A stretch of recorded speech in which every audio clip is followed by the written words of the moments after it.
Live, man. We're live. Woo! Woo! We're live. I'm live on the computer. Now I'm alive to you. You didn't even know where the fuck I was or who I was before this.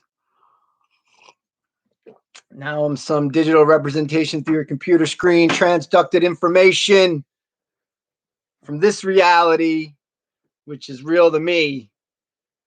But you're seeing me in your reality. Crazy. Okay, what's up, everyone? Peace. This is Anon, Propaganda Anonymous. I'm making a live today, going to jib jab about a book called Quantum Psychology by a writer named Robert Anton Wilson, also known as the other Discordians who worked at Playboy in the recent Adam Curtis documentary, which features Kerry Thornley and Operation Mindfuck, which Robert Anton Wilson co-created. He was a Discordian, and he also wrote the Illuminatus trilogy, which I'm sure if you're tuning in, you guys probably already know this. So quantum psychology, this is my second video discussing ideas from the book, because this is one of my favorite books from Robert Anton Wilson. This is kind of like a really old cover. So I was never really a fan of the cover of the book, of this particular printing, but I mean, I think the guy who did the cover art is S. Jason Black. He's actually a writer too, and he's done. I've read some of his books as well, but that's how fucking smart I am. I'm reading books, man. Anyway, the cover, you know, it was of its time and place. You know, this book came out in 1990. This is 1990 printing. Excuse me.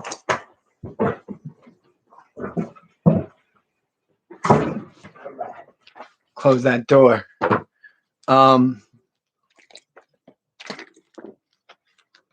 Quantum Psychology is one of my favorite books by Robert Anton Wilson for a number of reasons, but one of which is his discussion of something that's called the Eighth Circuit model of intelligence, you know, associated with Timothy Leary and also Robert Anton Wilson.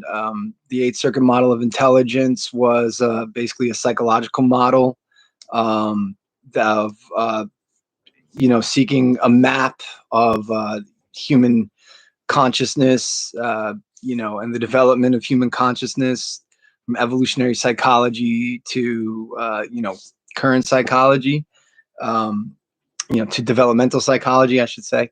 And it was Leary's, you know,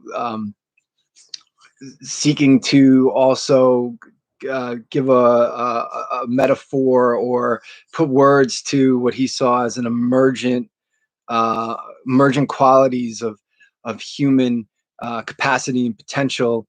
You know, he believed that, as do a lot of scientists or doctors or whatever, like psychologists, that you know, in the Nietzsche sense, humans are this present form of human is also changing. You know, this is not the final form that we're going to take. You know, that through evolution and continued evolution, we're going to keep changing. And to what's going to be part of that change, according to Leary and his Eighth Circuit model of intelligence, are the increased capacities of people to learn how to increase their intelligence by basically accessing, you know, other parts of your brain and your body, to you know, draw out these emergent potentials and capacities that we have. You know, a few years later, I guess, after Leary and his Eighth Circuit model of intelligence, that realm of psychology, that school of psychology known as transpersonal psychology, starts getting a lot of shine, I suppose. And Ken Wilber, who is seen as a huge figurehead in the world of transpersonal psychology and whatnot, he's written a lot about that as well. That these emerging capacities that humans have had. Wilber says something like, the Buddha, Jesus, and all these elevated beings of the past are actually our future.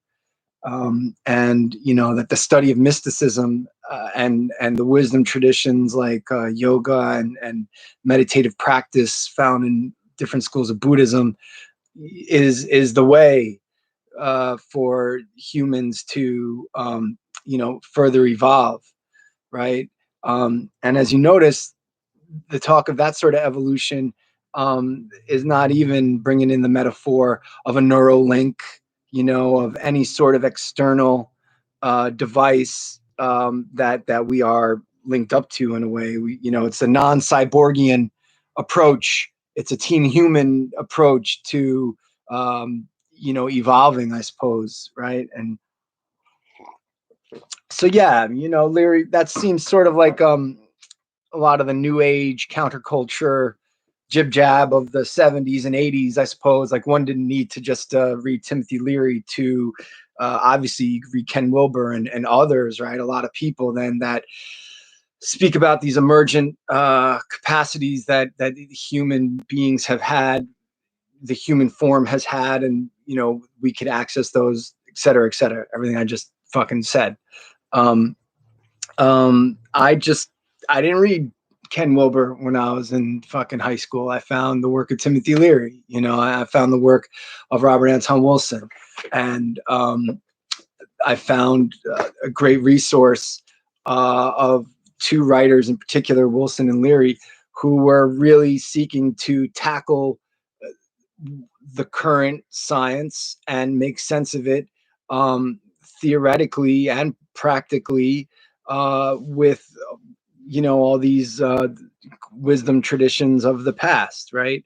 As did a lot of people or thinkers and writers of that counterculture new age circuit.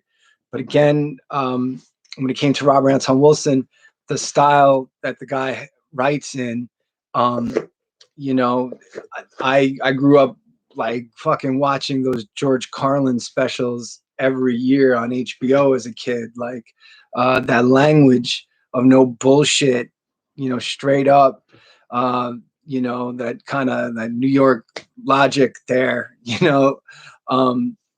Wilson has that stylistic capacity that I resonated with, as I'm sure George Carlin resonated with when he first discovered Robert Anton Wilson in the pages of The Realist in 1959, and Tom Robbins discovered that about Robert Anton Wilson, reading The Realist, as did a lot of people that I like, I guess we're all part of a certain school of looking at language.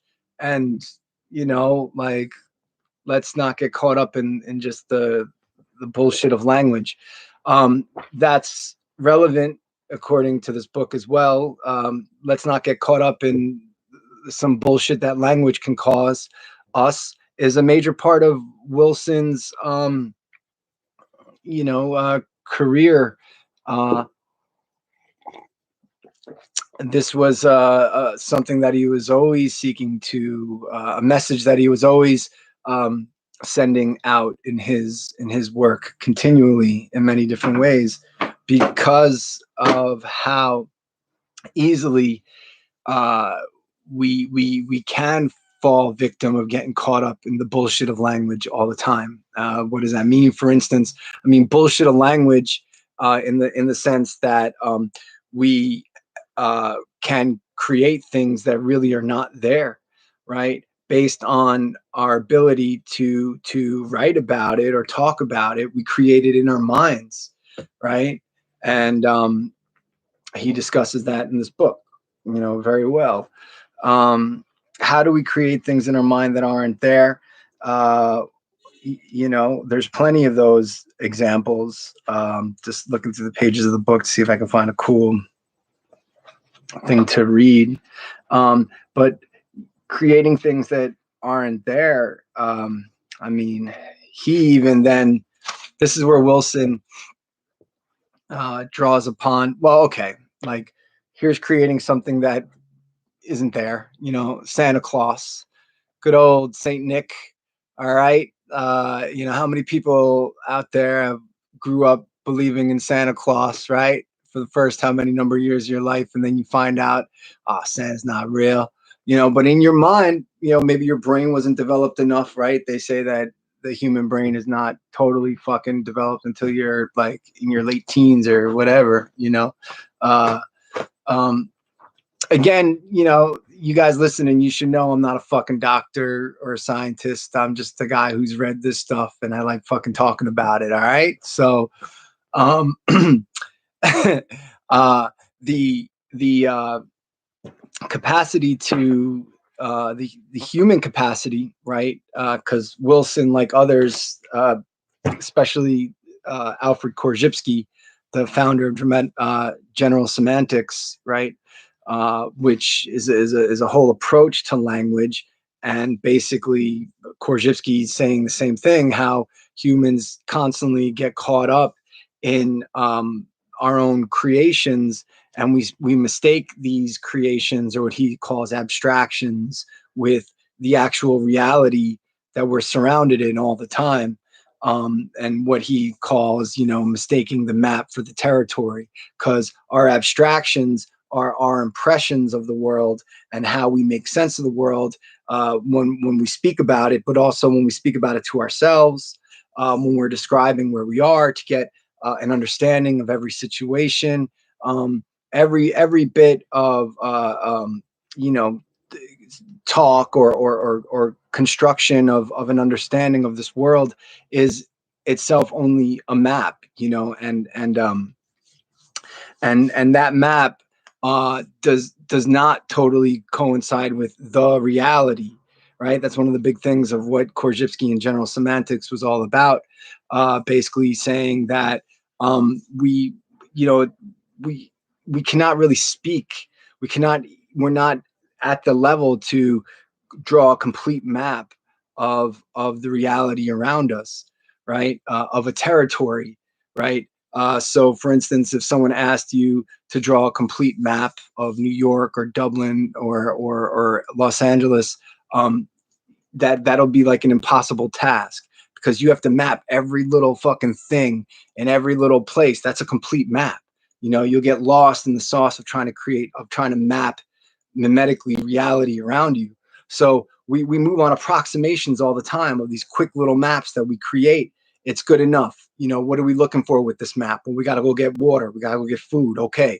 Where do we find those things? That's great. So I don't have time to get caught up in these little internecine doorways to other worlds or whatever that are there, but we are not, we don't have time to look for them. So this is something that we take for granted, this idea that of course we don't have time to make complete maps of the world as we move. We got to get shit done, right? Of course, of course, of course. Yet when we don't, according to Wilson, when we don't totally analyze this capacity of creating abstract maps of the world around us all the time, the human mind, just where it's at right now, perhaps evolutionarily, at least how Wilson would describe it, evolutionarily, the human mind is stuck on stupid, you know. And that, why is it stuck on stupid? Stupid in the sense that how Wilson would define stupidity, for the most part, I would think, is that we are closing ourselves off to the immense potential that's always around us to do something new, do something different, build something new, build something different, whatever, what have you, whatnot, you know. But the way that our minds work, you know, from imprints, from genetics to imprints to conditioning to learning, you know, it's constantly constricting that flow of you know, information, right? Like, and that's what our whole central nervous system is basically about, you know, to really more constrict or buffer the amount of information that's stimuli that's happening presently right now all the time. Like we cannot consciously process how much information is fucking zipping and zapping at you right now, you know. So your whole nervous system is set up to kind of like, you know, turn down the noise a little bit, you know, in order for you to receive messages that seem most vital for your survival right now, etc. You know, well, Wilson, like a lot of wisdom fascinated people or philosophers, if you will, are was concerned or was interested in, you know, loosening the valve to of your mind body system, you know, through different methods to open up that valve to perhaps receive more information.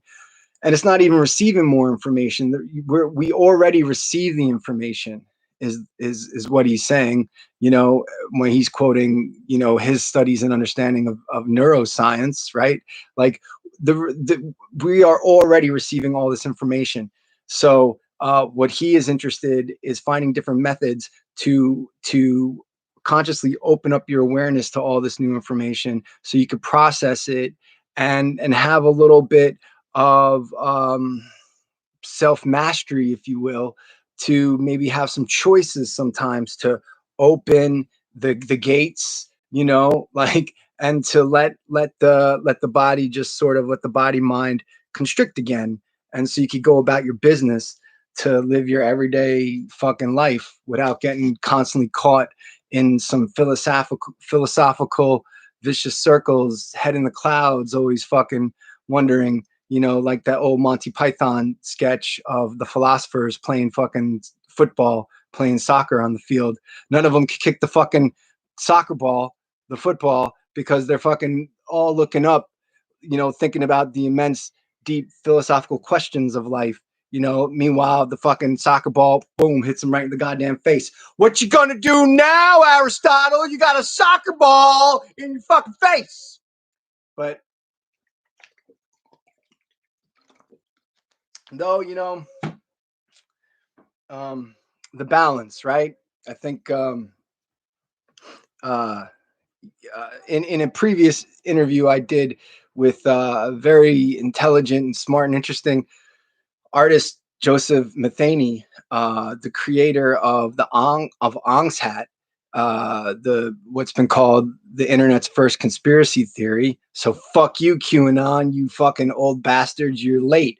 Notice how QAnon, it's like affecting like the 50 and over crowd. Like it's crazy to see, like, you know, these old people now going down the damn rabbit hole, like the, you know, fucking the 9/11 truthers of old and shit, you know. But that's a tangent for another video. Swerving on back to I don't want to talk shit about people stuck in the QAnon mind fuck, you know. Um, uh, and please check out this interview, 2 parts I did with Joseph Matheny, because we unpack the QAnon phenomenon. Um, excuse me, in relation to well, shit, I don't know, I was just fucking ranting and raving right there, but I forgot. But Matheny is saying some really cool shit.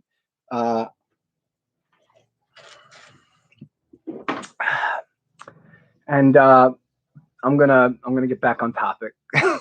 So I'll get back to whatever the fuck I was just talking about, but it's all relevant in the sense that you know, Wilson discusses a number of these things in quantum psychology, and one of the things, like I said, I really liked about this particular book was his then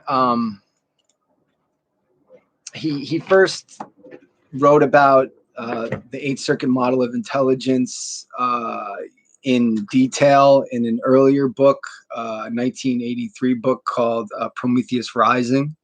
And that was a really great presentation of the Leary-inspired Eighth Circuits. And then that was Wilson and Leary collaborated to create a very poetic map of basically understanding. To me, it's like a meta model as well. Like, what's a meta model? Like, my understanding of a meta model is like it's a meta theory, sorry, a meta narrative, right? The eighth circuit model of intelligence is almost like a meta narrative. Like, if you wanted to, you could just seek total refuge in that model of reality and human consciousness and human development and evolution, and never leave. And you could constantly find things that the eighth circuit model of intelligence find things to corroborate what Leary and Wilson were saying.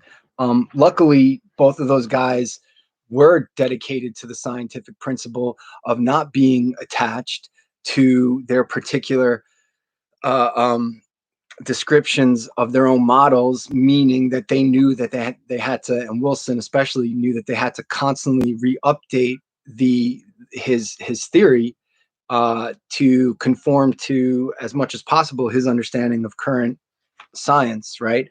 So the quantum psychology is Wilson's like 1990 update of the Eighth Circuit model of intelligence presented in Prometheus Rising, and then another, I think the last thing written, another aside by either Leary or Wilson about the eight circuits was in Leary's book Design for Dying, which was edited by Are You Serious? The great Are You Serious over there, Mondo 2000. And they had some really cool things to say, but there's a core structure that remains the same throughout the whole discussion of the eight circuit model, right? And well, it's been like 31 years. Nah, is that right? Well, it's been a long fucking time since 1990, right? So maybe it's 31 years. And I think that there are writers out there right now who have also presented current updates to the eight circuit model, right? I mean, Anturo Ali is the most well known. And there's a few other writers whose names escape me right now who are writing about the eight circuit model. And David J. Brown has a lot of cool things to say about the eight circuit model of intelligence. This is my breakdown right now, and I want to focus on one particular thing of just, excuse me, what I really liked about this book when I first read it was Wilson's updates to the eighth circuit model. So but I was going to give you for instance, but I want to just elucidate more on that, right? His updating of the eighth circuit model.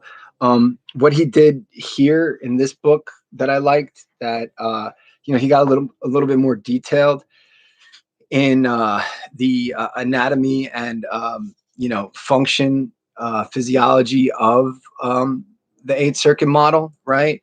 And that's what I'm gonna jib jab here about at the 23-minute mark. So for those unfamiliar about what the eighth circuit model of intelligence is, or what they detail, the very quick, very quick, Leary and Wilson proposed that there are 4 circuits or systems that exist within every person, right? And has been developed throughout life, right? Only some people get stuck, kind of like Freud's system, right? Where people get fixated on different stages of development for their psyche, right? For Freud, what it's like oral, anal, and some other fucking thing, so people get fixated in different stages, right, of psychological development or whatever. With the eighth circuit model, there's 4 circuits or systems within us that are activated anyway through just the function of our DNA playing out as a human being. So the first circuit is the oral biosurvival circuit, and I'm going to switch to saying system now because but when Wilson wrote this book in 1990, he changed the word circuit to system because he thought that it conformed better with a more scientific outlook, right? At that time, and basically a system being involving feedback loop. Systems all involve feedback loops, right? Years and years later, when Robert Anton Wilson taught a class or led a lecture or something at his website, the Maybe Logic Academy. It was around 2004, 2005. I took the class. I was online. I was one of the bunch of people taking it. He called the eight systems. He said now he was calling them 8 dimensions of the human mind or psyche. But I'm just for whatever sake, I'm just going to refer to it as systems, as he calls it in this book, in case you're following along at home, you know. Um, and the So real quick, within this book, describing what I called, the oral biosurvival system, right? So very briefly, this has to do with when a person is a fucking infant, right? And they're just out the womb, and they're getting breastfed. That's the oral part of it, right? And then they identify, with this maternal figure as the primary caregiver, and the young being, the infant, will either explore the world or stay close to mommy, right? Which Wilson in Prometheus Rising, equivocated with the idea of, seeking increasing amounts of information, or kind of uh, retracting back from more information, what he called infophilia and infophobia, right? And he described an access of the personality there, like for circuit 1 and circuit 2 is circuit 1 will run this way, and circuit 2 will run that way, and I'll explain why. So circuit 1, you're a baby and you're crawling. Will you crawl away from mommy for a while, exploring the great abundance of life around you? Or at what point will you crawl back to momsy so she could hold you and protect you, and etc., right? This is a very basic sort of metaphor that Wilson's putting out. Again, he's a writer, and I think he gets the point across pretty well with that. But he did take that seriously, I think, in 1983. That sort of metaphor, when it related to seeking more information or retracting from information, because Christopher Hyatt, another writer, and I mean also a publisher. He owned New Falcon Books, who published a lot of Wilson and Leary books. As an aside, he called Leary's form of psychology information psychology, and even Leary, in the 80s, started referring to his psychology as info psychology, right? Info psychology because of some things like game theory and information theory, which was looking at information theory, which the breakthroughs in information theory, all these other social sciences can be reinterpreted through the understandings of information theory, which is what, again, Wilson is trying to break down in quantum psychology. And I mean, which information theory or game theory played such a huge role in Timothy Leary's psychology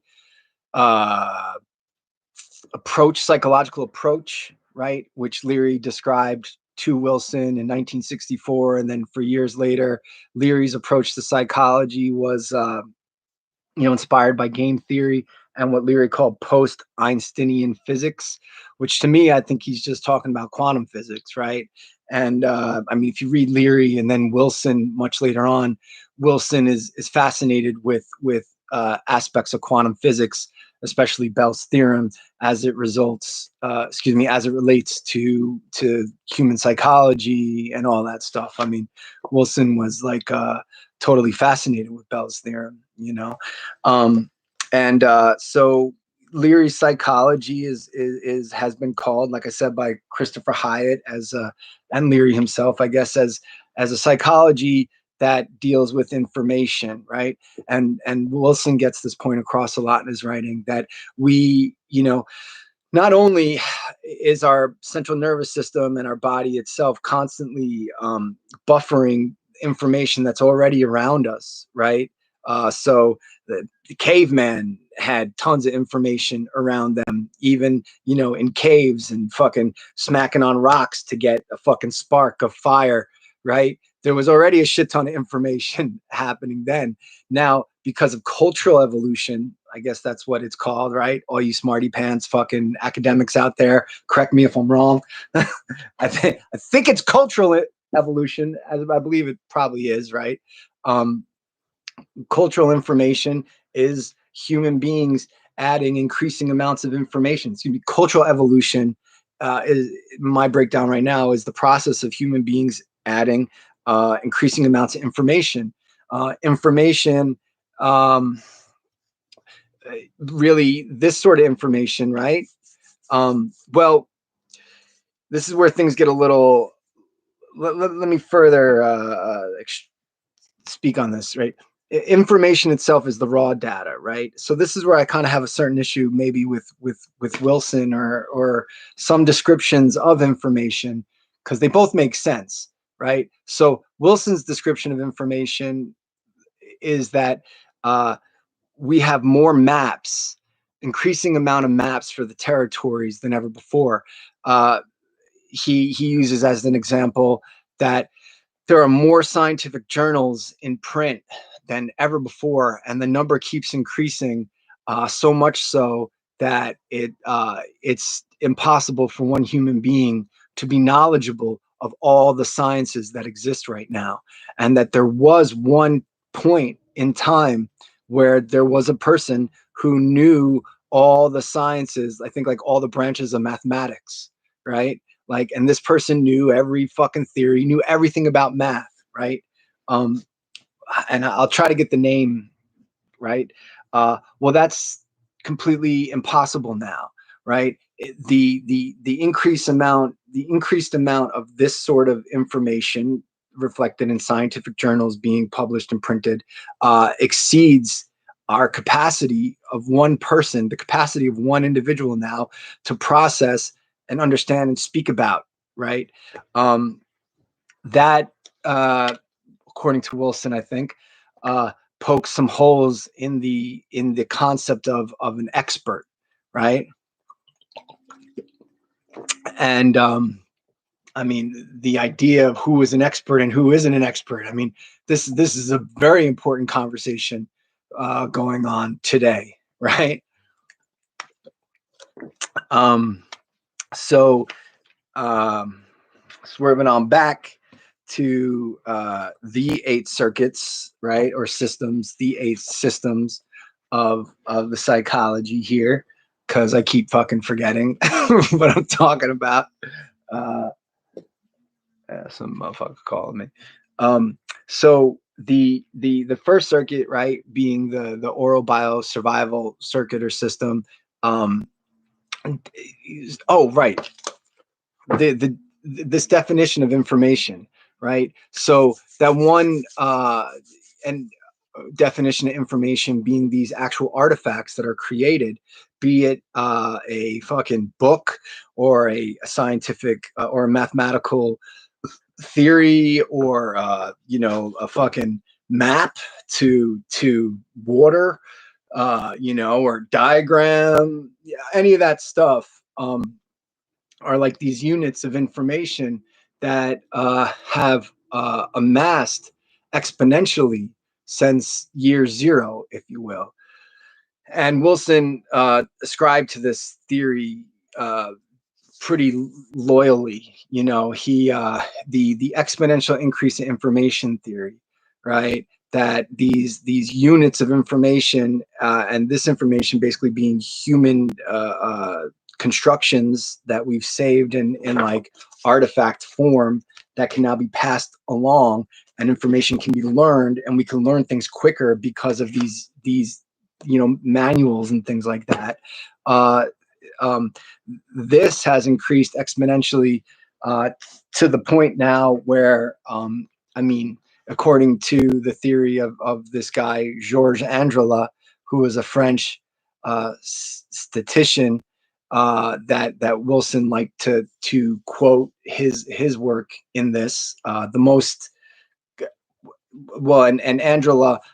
So he's not a well-known researcher when it comes to this. George Andrela. Wilson got that little factoid about this guy from another book that was about life extension by this guy Silverstein, right? But other researchers or writers have written about this exponential increase of information um, model, right? One writer, he wrote a whole book about it after Wilson, this guy named Peter Russell, and he's pretty much discussing the same exact stuff and theories of George Angela. So that's another uh, um, book that explores what I'm speaking about right now, which is that exponential increase of information occurring over time. Information being these actual units and artifacts that were drawn up and written by human beings, and then because of civilization, are passed on to the next generation. That ideally we can learn quicker how not to just be fucking stupid, fucking retarded, idiots that bash each other in the head all day or something. Um, but there's this other definition of information, right? Which is what Korzybski is kind of speaking about. I would say maybe that this information that we just cannot quantify, that we cannot speak on, we can experience. It's this silent, like resonance or experience of a transaction with your senses around you. It's like pre-verbal, pre-map, like it's the information itself. What I think, this is one definition that is uh, um, given for that word information. So this is a minor caveat. I think maybe it's worth noting that uh, Wilson utilizing this one definition of information, some people might refer to that as knowledge, right? So, I believe there's definitely some academic studies talking about this, that you got information and then you got knowledge, right? Like, and knowledge is the thing that possibly has been evolving, increasing exponentially, right? Because knowledge is, we've processed the information now, right? And just because someone did a knowledge doesn't mean they did the right knowledge either. You could fucking try to get an understanding of a history of a region of the world and get bad information, and your knowledge is all fucked up. So Wilson, I think, more than anything, is concerned with how we process that information, right? That raw data, you know what I mean? And uh, I am fucking speaking on all that shit, but one little piece at a time, in my rambling ways, and the what I wanted to get into really in speaking about was, I'm just going to assume that people watching this at this point, 38 minutes, 39 minutes in, have a basic understanding of what the 8-circuit model of intelligence is set up. So 1 is the oral biosurvival, 2 is the anal territorial, 3 is the semantic, 4 is the socio-sexual, right? So meaning oral biosurvival, this is a part of ourselves that, and it's still in you, that has dealt with and remembers the first times of the first imprints toward information itself, toward the world, toward out there versus in here, right? And like that's just one fucking gross description of it, right? I could get more detailed on it, but we're moving quick. The second circuit is the emotional territorial. So there's the association with certain emotions in your territory, right? And then when other beings or people step in your territory, what emotions do you take, right? And that's why on the axis, the first circuit runs this way, and the second circuit runs vertical, right? So what Wilson put, the metaphor of top dog, bottom dog. So when people are getting into emotional, territorial clashes, right? Some of the tools that they use are, emotions to get what they want, right? Like, and that's a very interesting, sort of thing to think about. The emotions that arise associated and around, territory. You know what I mean? Like, sorry, I'm getting all these fucking calls right now, man. The fuck. Um, and we'll just leave it at that for right now, right? So that's emotional territorial, right? Top dog, bottom dog. One thing Wilson put as a metaphor is like just observe and analyze what people do when they're saying a fight, right? The emotional disputes. Well, what happens in a fight? Someone's going to end up on the ground, and someone's going to be above them. Top dog, bottom dog.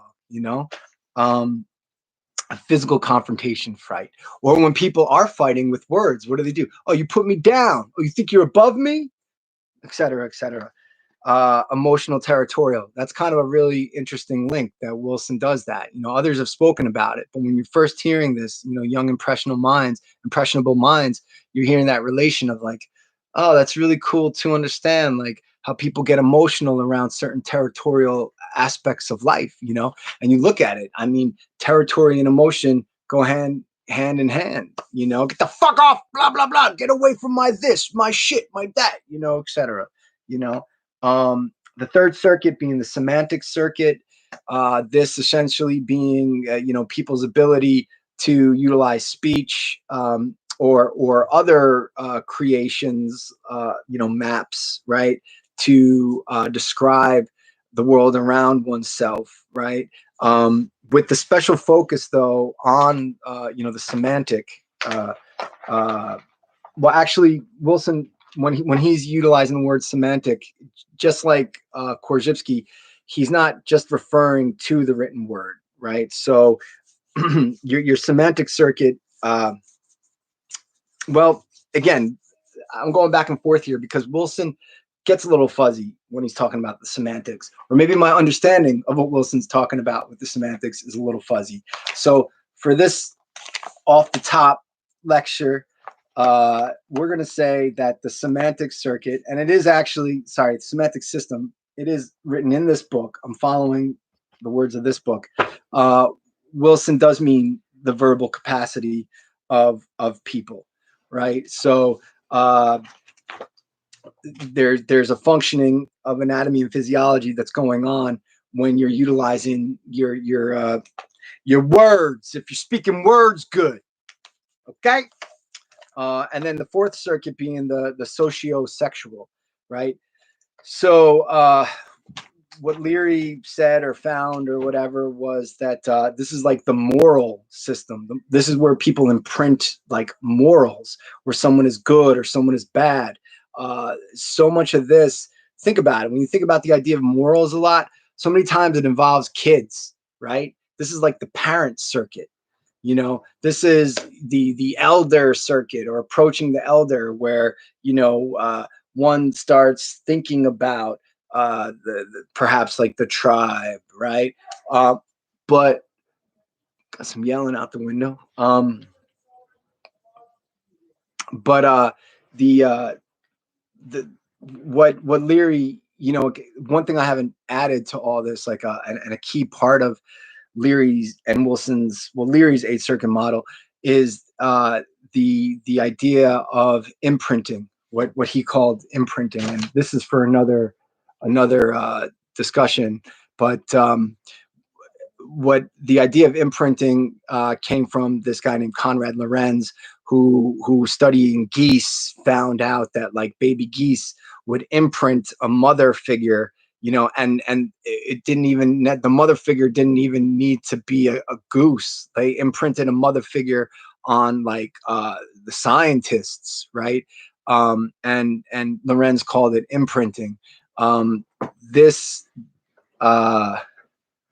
Leary took that very new theory, because I think it was Konrad Lorenz, this was the early 70s. Leary took that new theory and he applied the imprinting thing to human psychology. And he said that there are moments of imprinting, which is like, it's like a picture is being taken very quick, like neural nets are being set in our brain, like that are going to stay there, for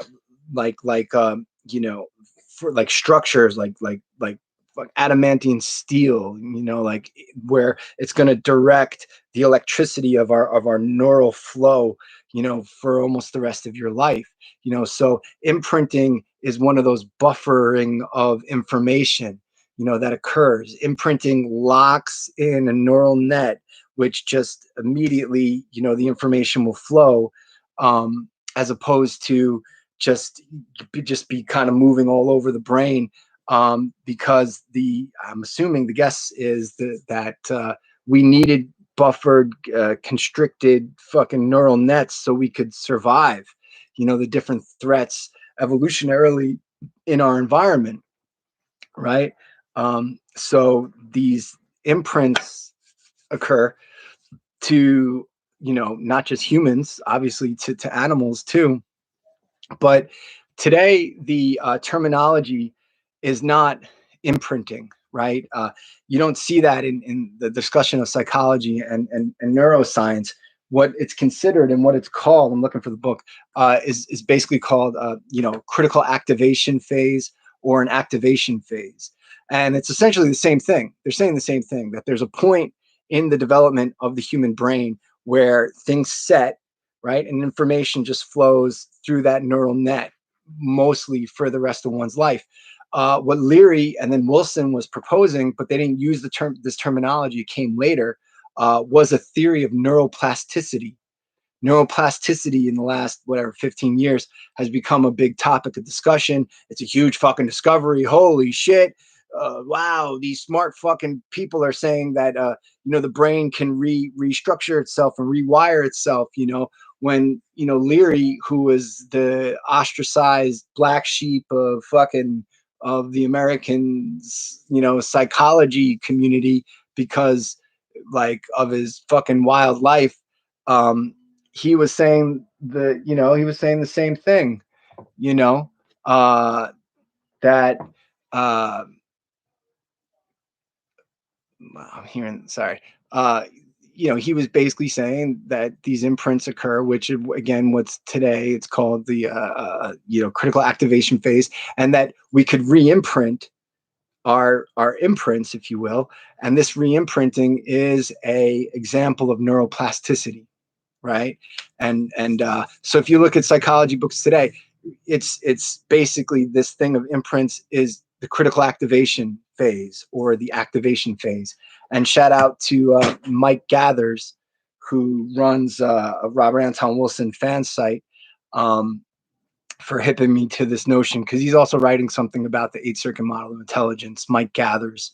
And he, said that the current terminology, he first hit me to this, was the critical activation phase. And I mean, now you could find it, this textbook right here, The Human Brain, Introduction to the Functional Anatomy. I mean, this is like, college level fucking neuroscience, textbook. Talks about the activation phase, right? That's another topic I'm gonna discuss. But what Leary's saying and Wilson's saying, the 8-circuit model of intelligence, the 8-system model of intelligence, that each of the 4 systems or circuits, there's an imprint phase that happens, and at different stages of our life. So for the first circuit, we get imprinted like super early on. For the second circuit, we get imprinted when we're kind of like infants and toddlers, trying to walk on our 2 feet. It's all about rising up, that kind of second circuit, the emotional territorial circuit. The third circuit or system, the semantic system, is when we start, gaining a capacity for understanding and processing words and other, abstractions and maps. And then the fourth circuit happens, imprint occurs around puberty, when we develop, sexual desires, in our teenage years and whatnot. And each of those things, again, there's an imprint that occurs that will determine certain styles, right? Our own kind of unique tweaks on approach to information, approach to language, et cetera, et cetera.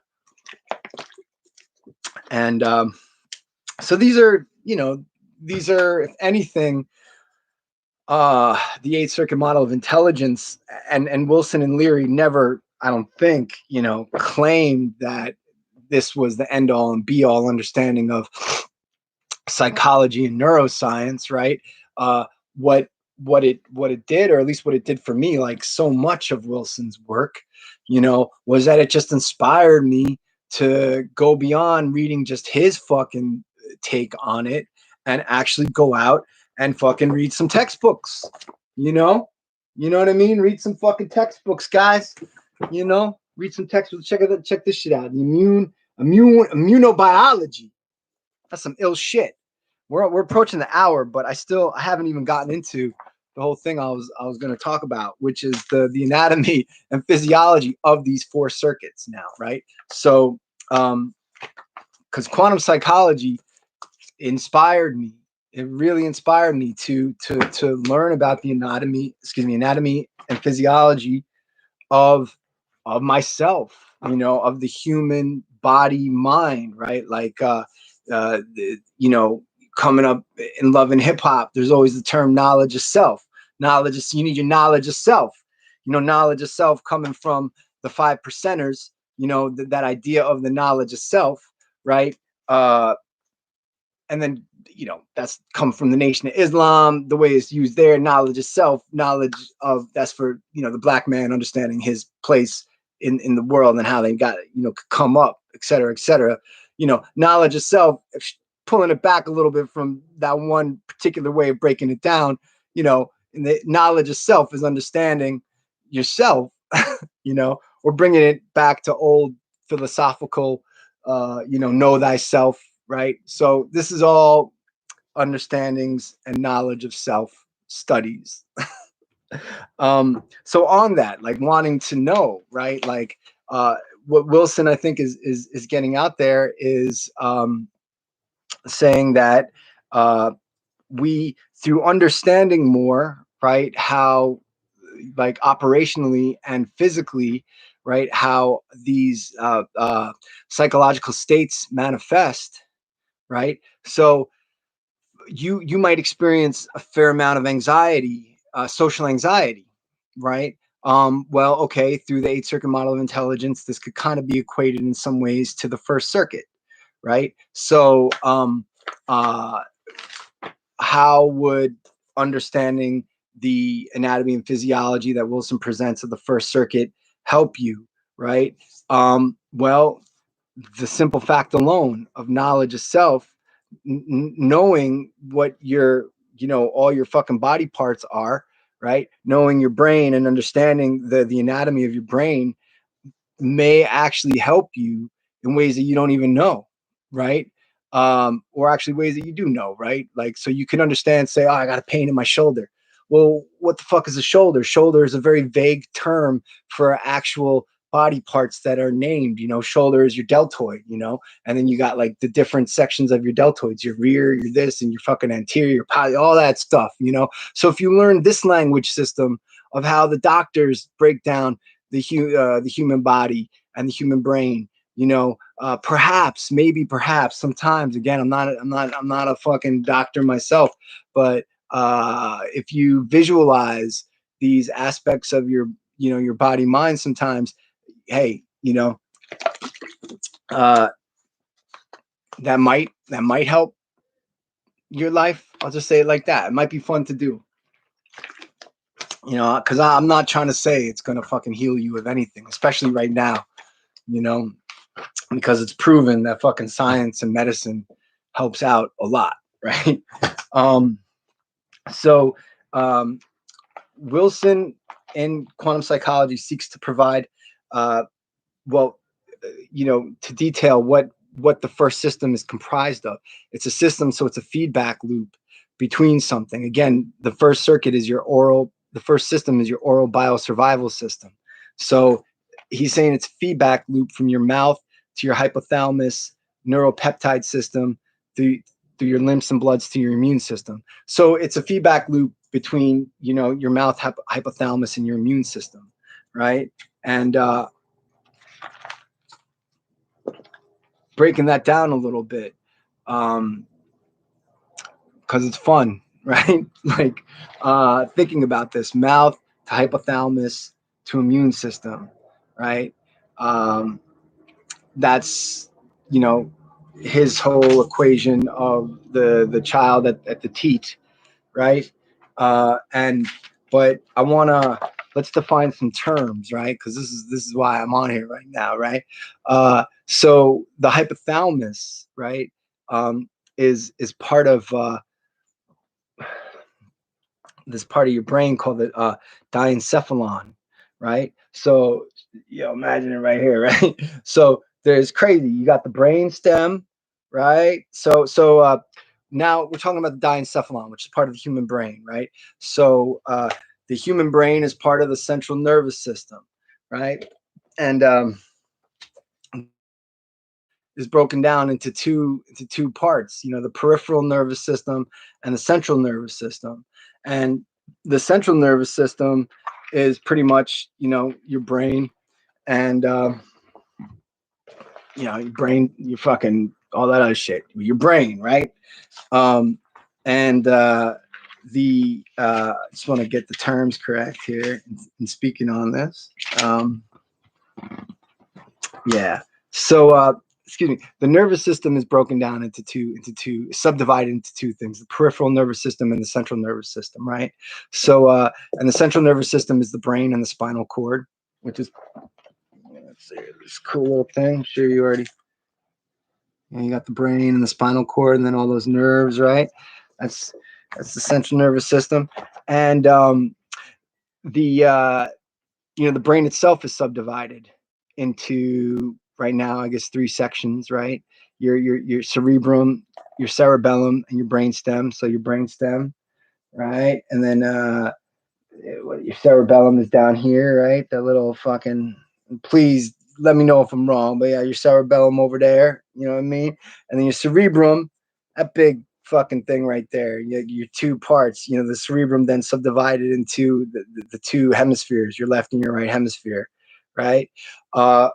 The diencephalon, which is like, it's like, it looks like a little mini brain inside your brain, like this is the brain here. But the diencephalon, I think it just rests right above the brain stem. Again, don't fucking totally quote me on that.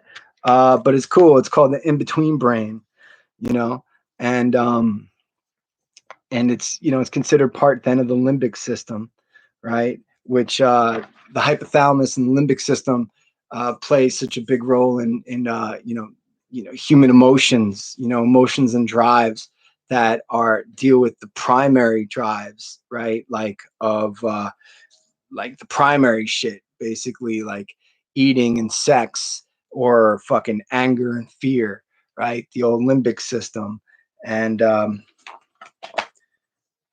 it's the limbic system that sits on top of the brain stem, right? And the diencephalon is like, just, it's kind of all part of that. It's, you got all these cool fucking little things, these horns and this little thing, and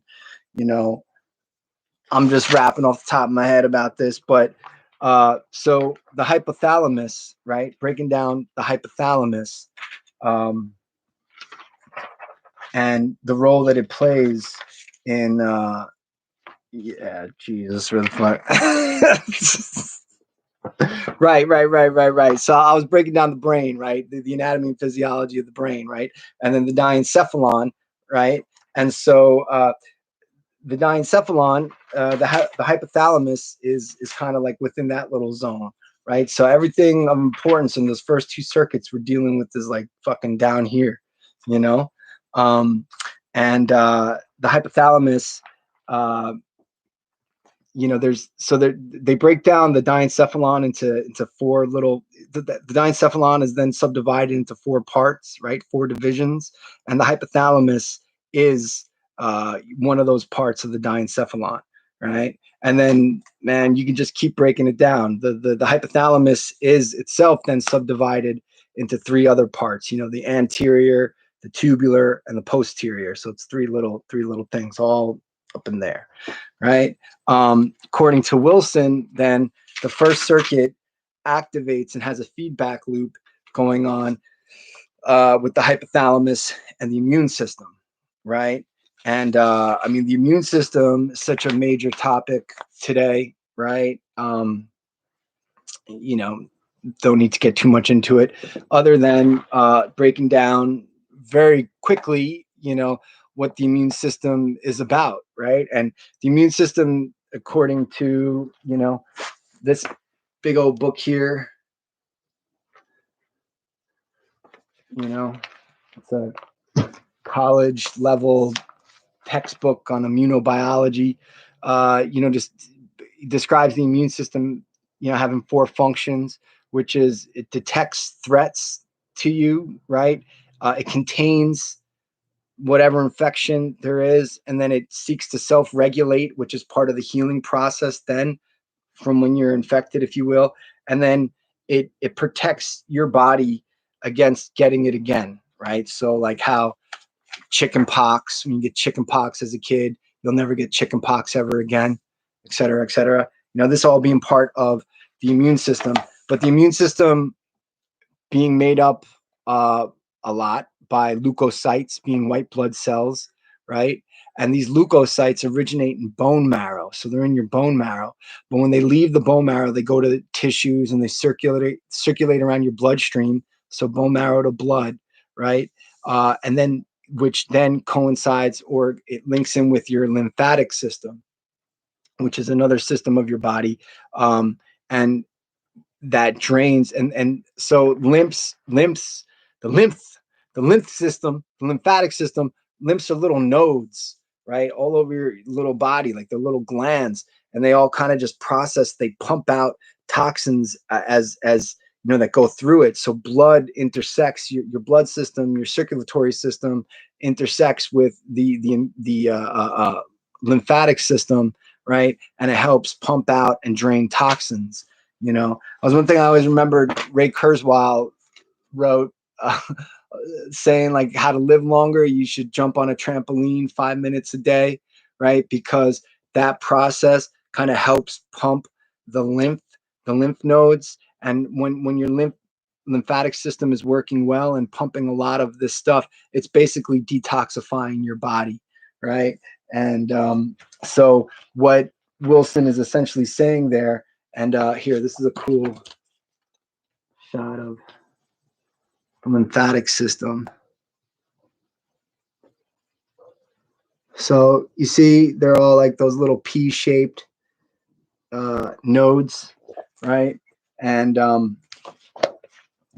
they play obviously a major part in healing and our immune system, and so many other systems.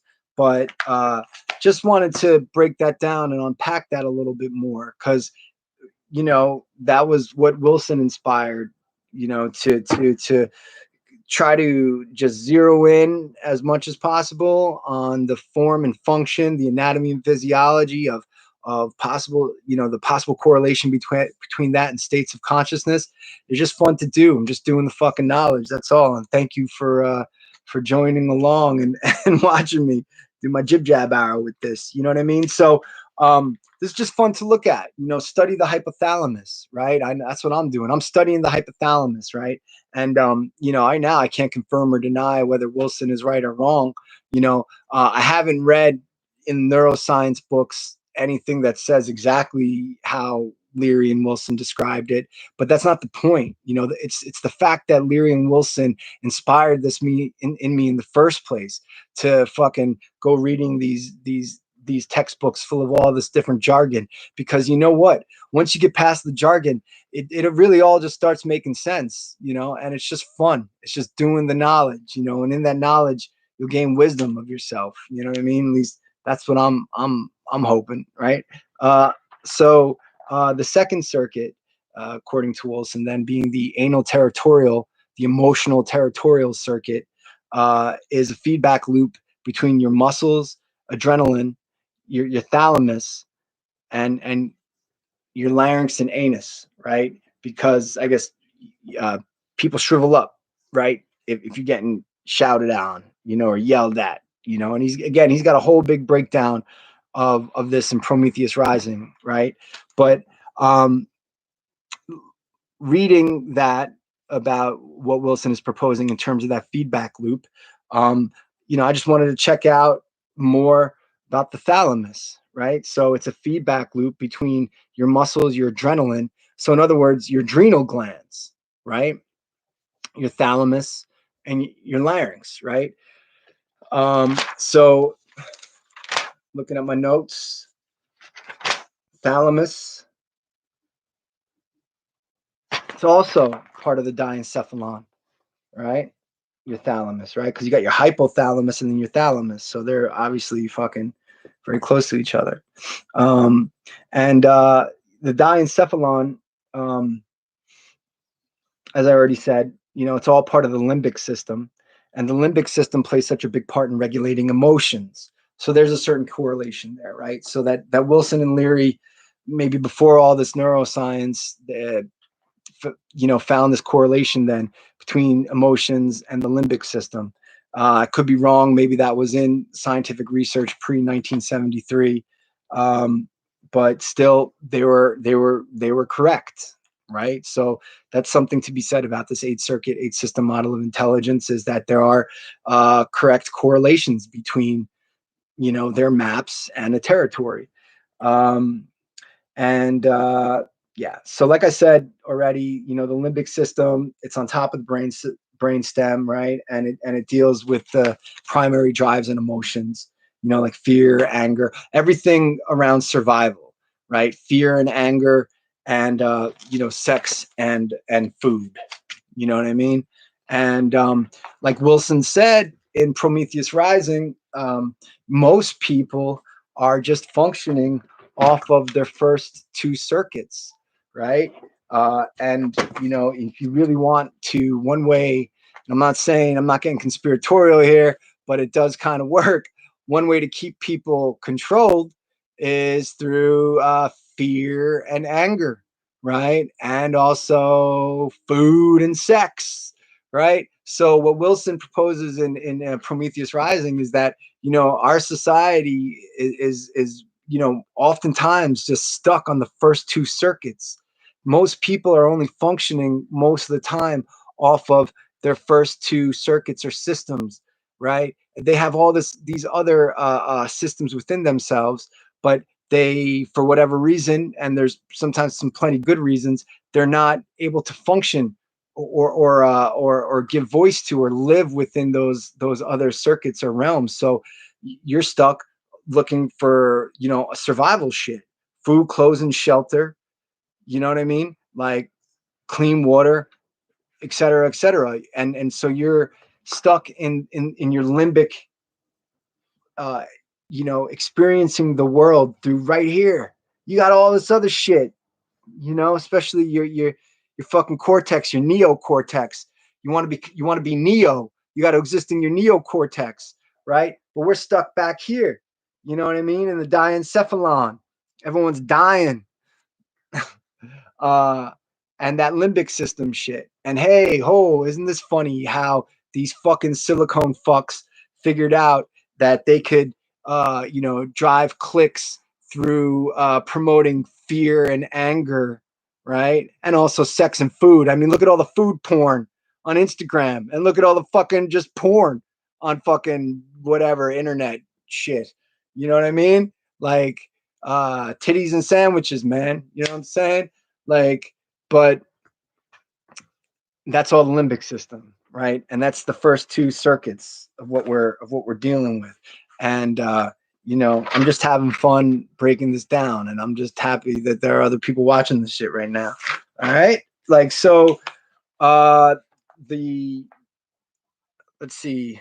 I'll leave that there for now. The third system being the semantic system. Uh, the idea of there being a feedback loop between the this right here, the left part of the brain right here, cerebrum, right, that stuff right there, your verbal section. Now, I think one thing I found in where's the book, in books like this discussing the critical activation phase is I haven't really found any critical activation stuff around imprinting territory or whatever, right? But the one thing I think I found is them talking about language, the thing. And so perhaps there is this moment then of where we imprint this capacity to utilize language or something, and you imprint it along a different spectrum. So more people are prone to process information through words, right? I'm one of those motherfuckers. You know what I mean? I'm fucking jib jabbing all the time when this thing is on or not. You know what I mean? I'm out there walking down the street, I'm jib jabbing at everyone. But yeah, you need some, I'm jib jabbing. You know what I mean? Like, you see, right? But some people, they process through a lot of different things. Somatically, they process through feeling first, or they process through visually, or so maybe someone's a painter. You know what I mean? Like, I think I just happen to imprint some heavy semantics. You know what I mean? But that's pretty much it. Like, I'm not going to go too much into detail in exploring that. I do find it interesting, though. What I find interesting about how he's the map that he's trying to trace about the feedback loop in the semantic system is the left brain to your voice box, your larynx, to your right hand, to your eyes, right? So I haven't found any sort of correlation to that in any textbook neuroscience, but I'm not an expert. I'm open to learn. Maybe some of you guys know of studies that have looked at this. For the fourth circuit, the sociosexual system, feedback runs from the front brain, right, the cortex, neocortex, through hormones or your endocrine system, genitalia, breasts, and arms, right? So this is the sociosexual circuit, right? So I'm just mostly focused on the what's he speaking about in terms of the brain, right? In this, so the front brain, the neocortex, and language systems, in dealing with the interaction with hormones, your endocrine system, et cetera, et cetera. I don't want to. I'm going to save this for another video, like breaking this down, because every circuit, I think, or system deserves its own jib jab. I'm going an hour and 13 minutes here, man. Talking wild. So Wilson and Leary, it's the 8 system model of intelligence. There's 4 other systems of the body, or circuits of the body, that are emergent, what Leary said and Wilson said. So we all have them within ourselves, but for the most part, society does not encourage the development of these systems or circuits. Although throughout history, there have been people who have developed each of these 4 emergent systems or circuits to varying degrees, right? And of course, they were creating a map. A map creates some kind of order out of the chaos. This is just one map to describe these things, but it's helpful, right? But knowing that these are not the only descriptions that hold weight or merit when dealing with these uh, same, I guess, levels of consciousness that aspects of yoga or Ayurvedic medicine, have looked at, right? And other systems besides the Western medicine or the allopathic approach to medicine, right? Um, you know, so the fifth circuit or system is what Wilson and Leary call the neurosomatic system or circuit, or the hedonist system or circuit, right? So the neurosomatic system is this part of yourself that you're able to access, and it can actually, when you are able to tap this part, right, and open it or whatever, and you know how to utilize it, you could actually spontaneously heal other parts of your you know psyche or whatever, right? So uh like, let's say, basically you can reduce anxiety. That's pretty much the safest way to say this, right? You can reduce uh proneness to depression, things like that. Is it going to kill the accessing your neurosomatic circuit? Will it heal yourself of some fucking terminal disease or infection? I'm not, no. Get a fucking vaccine. All right, like, get some medicine. I'm not saying this. um what I want to comment on in relation to this book, Quantum Psychology, is that when Wilson wrote Prometheus Rising, and was published in 1983, when speaking about the neurosomatic circuit, uh, there wasn't really any research or scientific studies being published regularly about this capacity of humans to access this other part of themselves that could have a beneficial effect on the whole, their whole body minds, right? What they drew on was metaphors, say, presented through yoga and different types of meditation or whatever. So that what Wilson says about the neurosomatic circuit in quantum psychology is that different yogis have been able to access this part of themselves to help all their other previous circuits function maybe a little bit smoother or whatever. And of course, Leary said that LSD could be used to re-imprint and access your neurosomatic self, as well as Leary also believed you could access all 8 systems or circuits through the use of LSD, in a healing psychological framework or whatever. But for today, I just want to speak about the neurosomatic circuit system, and I'll leave it at that, because what I think is really cool about quantum psychology, it's Wilson's update to that system, to the understanding of the fifth circuit, right? The neurosomatic circuit. And that is the work that was done up until the 1980s and continued today, but breakthroughs in understanding that was represented in a book that he talks about in quantum psychology, this book called The Psychobiology of Mind-Body Healing by Ernest Rossi. And this is a very interesting book, very fun book to read. Rossi trained with a hypnotherapist named Milton Erickson, who was like a legendary hypnotherapist. And Rossi was one of his students, and written a lot of really interesting books. And Wilson, references this book, Psychobiology and Mind Body Healing, a lot in quantum psychology for a number of reasons. But just for this particular jib jab, I'm going to talk way more about this book and also quantum psychology. What Rossi proposed or put out or drew attention to where the research was going by the 80s was the idea of the neuropeptide system. Yeah. Okay.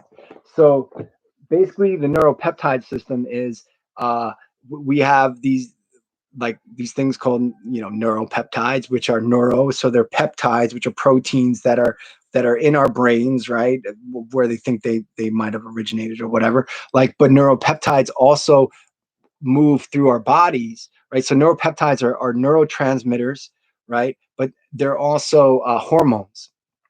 So you have these things within us that move through the body mind seemingly freely that help every other system in our body, right? The neuropeptide system. See if I have something really cool underlined. All right, whatever. I'll talk more about it in another jib jab. Essentially, what Wilson is saying though is that the neurosomatic circuit or system is basically, and I don't know why he doesn't just say it like this, is pretty much the neuropeptide system. Because what researchers found up until the 80s there was that the neuropeptide system actually runs along every other system that we have, right? Our immune system, our nervous system. The neuropeptide system is already there. And what Rossi says is that researchers found that the neuropeptide system actually predated in this form of humanity, right? Predated all the other systems. So the neuropeptide system is like the system of like a fucking one-celled organism, right?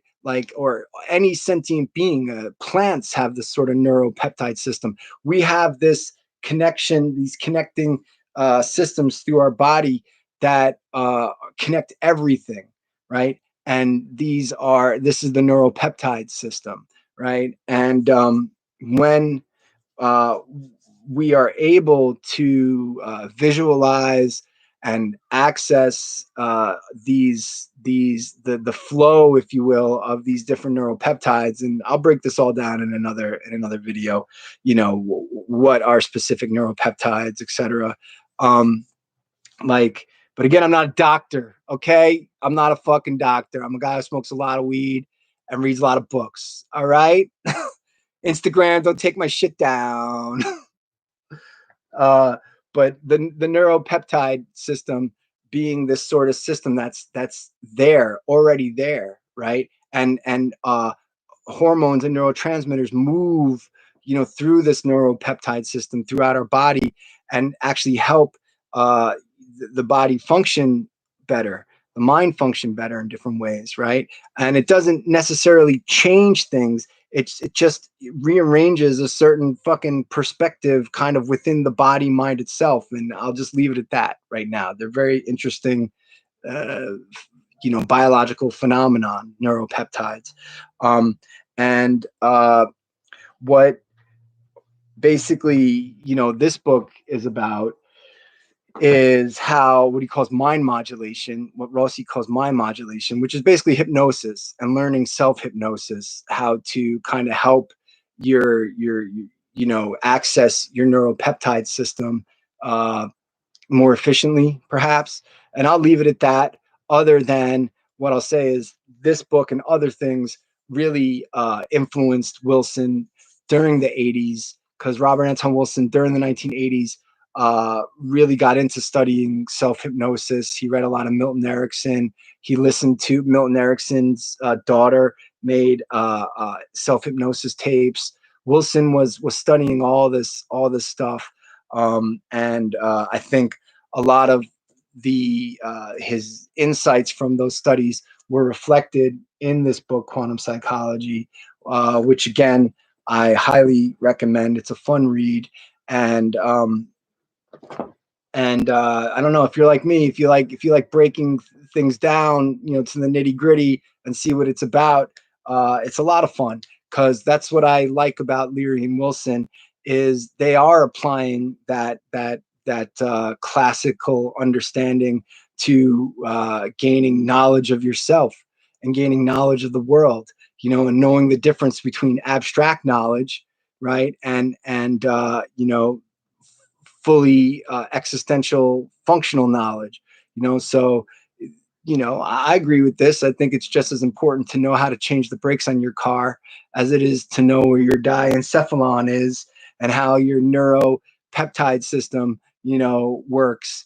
And I'll leave it on this note, with what they found, what Rossi said researchers found about the neuropeptide system versus the central nervous system. Signals from the central nervous system happen extremely quickly, right? And other systems within our body, the signals move very, very quickly. The neuropeptide system signals move slower, much slower, right? But what Rossi and then Wilson agreed occurs is the action still occurs, right? There's a lot more to be said on that. I know I was kind of vague about breaking down the neuropeptide system, but that's just something I wanted to add on and elucidate. I think that studying the neuropeptide system gives you a lot of insight into what Wilson and Leary were saying about their fifth circuit or system, the neurosomatic system. And Wilson said in quantum psychology that when researchers and scientists start figuring this out, we're going to achieve a place of scientific yoga, right? I think what he means by that really is that he agreed with John Lilly, another fucking great, pioneer of consciousness study, who also John Lilly was a neuroscientist who loved Patanjali, the Yoga Sutras, right? He was a big fan of the Yoga Sutras and the yogic perspective. And John Lilly said that what is it? Science is the yoga of the West, and yoga is the science of the East, right? And of course, since the 70s, there's been an increased amount of research and seeking to understand, the ideas and the neuropsychological effect of yoga. But what Wilson is proposing is going beyond yoga itself, and he's also proposing going beyond a basic materialist psychological understanding of self too, and a certain fusion, like a lot of people said. But he said it in his own way, which is really cool. Which obviously I really agreed with. But to stay hip to this knowledge, that to stay on the lookout for an increased understanding and knowledge of the role that the neuropeptide system plays in regulating our mood and consciousness, and even right down to our immune system. It's pretty fun. It's pretty fun to explore, and that's what I was doing now in this jib jab hour, jim jab 90 minutes. Thank you everyone who watched, and thank you to the rest who are going to watch this. I got more to say.